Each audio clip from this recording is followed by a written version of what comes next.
नमस्कार, बहुत स्वागत आप सभी का। मैं हूं आपके साथ चेतन पाठक और आप देख रहे हैं एनएमएफ न्यूज। मेरे साथ मेरे सहयोगी केशव झा मौजूद हैं। पड़ोसी मुल्क पाकिस्तान को लेकर एक खबर सामने आ रही है, जहां पर एक बहुत बड़े फैशन डिजाइनर को कुछ लोग धमकी दे रहे हैं कि वो भारत चले जाए। अब ऐसा क्यों है, इस पर हम बात करेंगे इस वीडियो में। और आखिर ये फैशन डिजाइनर दीपक पेरवानी है कौन, इनकी क्या उपलब्धियां हैं, इस पर भी हम बात करने वाले हैं। केशव, क्या ये पूरा मामला है और क्यों अब धमकियां दी जा रही हैं? ये सबसे पहले तो ये भी हम जानकारी दे दें कि ये हिंदू हैं, पाकिस्तान में रहने वाले ये हिंदू हैं, और किस तरीके की हालत पाकिस्तान में वहां पर अल्पसंख्यकों की है ये हम सब जानते हैं, किसी से छुपा हुआ नहीं है।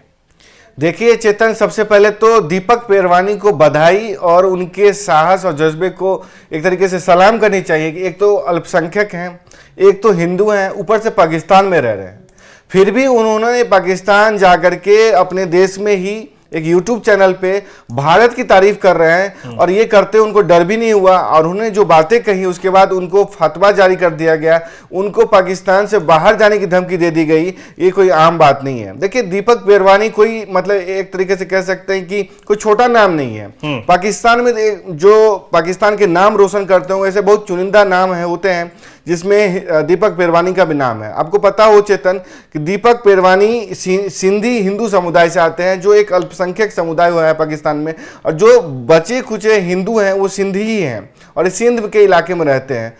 तो दीपक पेरवानी ने एक YouTube चैनल पे जो भारत में अपने दौरे के दौरान जो उन्होंने अनुभव किया, भारत की जो तरक्की है 47 के बाद से, और जो पाकिस्तान और भारत में जो मूल और बुनियादी अंतर है उसको जो साझा किया, उसके बाद से उनको और उनके परिवार को भारत जाने की धमकी दे रही है।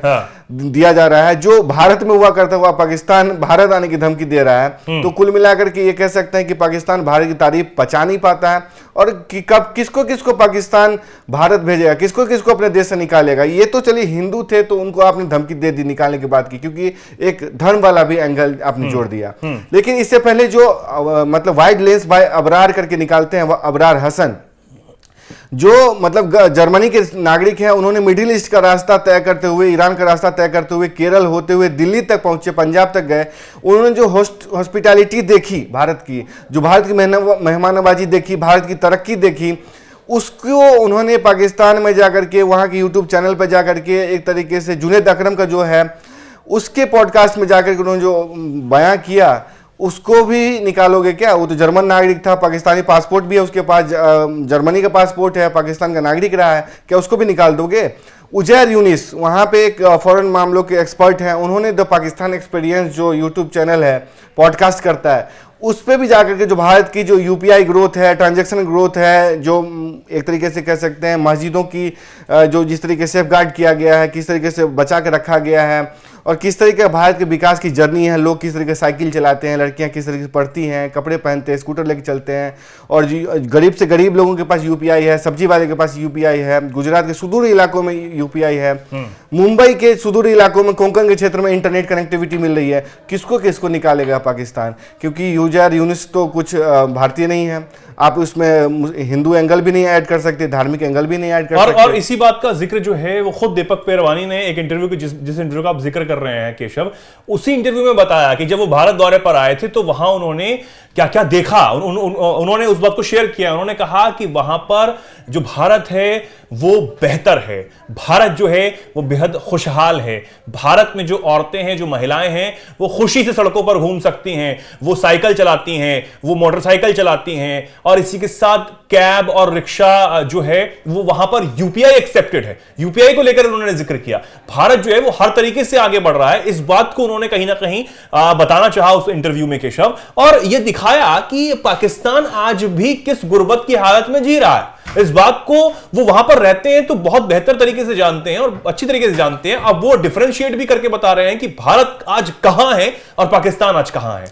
देखिए, पाकिस्तान और भारत में मूल अंतर यह है कि भारत अपने जो लोग हैं उसको प्रोटेक्ट करता है और आखिरी लोगों को भी प्रोटेक्ट करता है, और भारत अपने जो एक तरीके से जो भारत की बड़ाई करता है, भारत के जो एक तरीके से छवि पेश करता है, उसको सराखों पे लेता है। लेकिन पाकिस्तान में ये मूल अंतर है। देखिए, दीपक पेरवानी तो चलिए हिंदू थे, मोहम्मद अब्दुल सलाम क्या थे? वो फिजिसिस्ट थे और पाकिस्तान के नोबेल लॉरिएट थे, उनको नोबेल पुरस्कार दिया गया था उनके फिजिक्स में जो ज्ञान था। लेकिन क्या था, वो अहमदिया थे, उनको तो स्वीकारा नहीं। और मलाला यूसुफजई क्या थी, सुन्नी मुस्लिम थी, पठान थी, उसको भी नहीं स्वीकारा।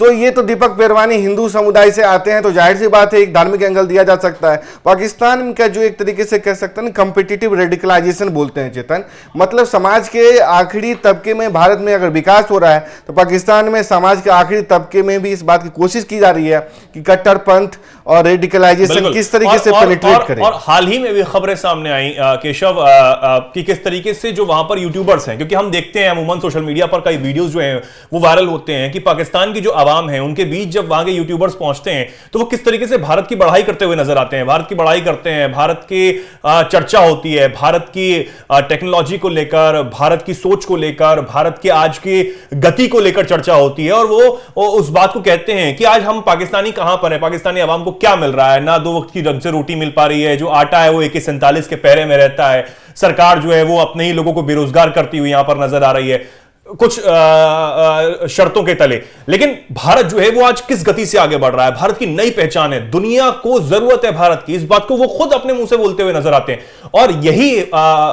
यही से इसी चीजों से दिक्कत होते हुए जो पाकिस्तानी सेना है उसने अब वहां के YouTube चैनल्स को एक तरीके से बैन कर दिया है, उन पर जंजीरें जो है वो बांध दी, और काफी दिनों से उनके वीडियोस अपलोड नहीं हो रहे हैं, हम सब देख रहे हैं। कई तो सवाल अब रिपोर्ट्स में यह भी दावा किया जा रहा है जो यूट्यूबर्स थे वो अब गायब हो चुके हैं, उनको कोई पूछने वाला नहीं है। तो यह हाल तो पाकिस्तान का है, जो फ्रीडम ऑफ स्पीच वहां पर नहीं है, किसी को बोलने का अधिकार नहीं है, वो तो उनको तो इन चीजों दिक्कत होगी।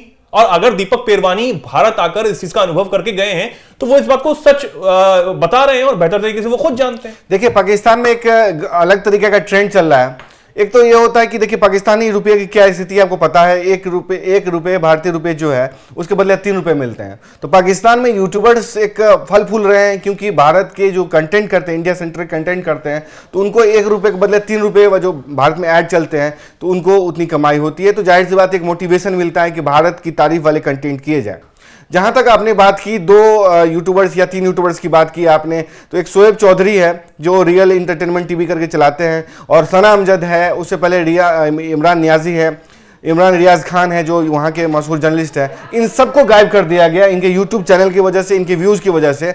सना अमजद और शोएब चौधरी पे दबाव है कि वो अपने यूट्यूब चैनल को बंद करें। इससे पहले भी कई यूट्यूब चैनल्स को दबाव आया कि बंद करो, इंडिया सेंट्रिक कंटेंट नहीं करने हैं, क्योंकि वहाँ पर यह देखा गया कि जो लाहौर और अनारकली मार्केट है, लिबर्टी चौक है लाहौर का, वहाँ पे जो अगर यूट्यूब चैनल वाले निकलते हैं तो उनको जो वीडियो दिखाते हैं और लोगों से बात करते हैं तो भारत की तारीफ होती है, वो भारत, वहाँ की सेना, वहाँ के मीडिया, वहाँ का एस्टेब्लिशमेंट पचा नहीं पाता है, क्योंकि उन्हें लगता है कि एक आवाज़ है, आज ये एक आवाज़ है, कल जाके भीड़ का शक लेगा, करे भीड़ पूरे देश को अपने उसमें गिरफ्त मिलेगा, तो उनको ये पच नहीं सकता, उनको डर है, इसलिए खामोश कर देते हैं। और दीपक पेरवानी के साथ जो हो रहा है वो उनमें से एक हैं। बिल्कुल। अब इस पर हमारे दर्शक क्या सोचते हैं, जो भी कुछ आप सोचते हैं, जो भी कुछ आप बताना चाहते हैं, कमेंट सेक्शन में आप खुलकर अपनी बात रखें और ऐसे ही जुड़े रहें, देखते रहें NMF न्यूज़। नमस्कार।